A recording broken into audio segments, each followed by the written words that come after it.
Bro comment பண்ணியிருக்காங்க bro 5 வகையான ஃப்ரூட்ஸை ஒரே மிக்சியில போட்டு அரைச்சி ஜூஸ் குடிங்க ப்ரோன்னு சொல்லிட்டு. 5 வகையான ஜூஸை நம்ம மொத்தமா அரைச்சி ஜூஸ் போட்டு குடிச்சேன்னா என் வயிறு என்னது தவறு. சரி கமெண்ட் பண்ணிட்டீங்க, உங்களுக்காக நான் ட்ரை பண்ணி பார்ப்போம். சரி டாஸ்க்கை கம்ப்ளீட் பண்ணிடுறோம்னு சொல்லிட்டு பைக் எடுத்து வெளியே கிளம்பிட்டேன். கிளம்பி எங்கே வந்தோம் பார்த்தீங்கன்னா நம்ம சூப்பர் மார்க்கெட் தான் வந்தோம். சூப்பர் மார்க்கெட்டில் பழம் நல்லா ஃப்ரெஷ்ஷாகவே இருந்துச்சு. அப்படி வாங்கிட்டு பில்லை பார்த்தா 150 ரூபா பில்லை போட்டாங்க. சரி பில்லை போட்டு அப்படி ஃப்ரெஷ்ஷாக பழத்தை கழுவியாச்சு. கழுவிட்டு வெட்ட ஸ்டார்ட் பண்ணிட்டேன்.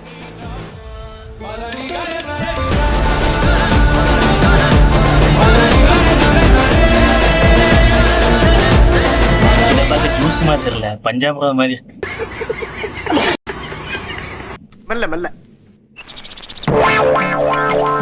மாதுளை பழமும் மாம்பழம் மிக்ஸ் பண்ணி சாப்பிட்டே அப்படி இருக்கும். அந்த மாதிரி தான் இது டேஸ்ட் இருக்கு. அதை நெக்ஸ்ட் நம்ம தேனு அந்த மாதிரிலாம் ஊற்றினா கண்டிப்பாக நம்ம கோயிலில் பண்ணுற மாதிரி பஞ்சாமிர்தம் தான்.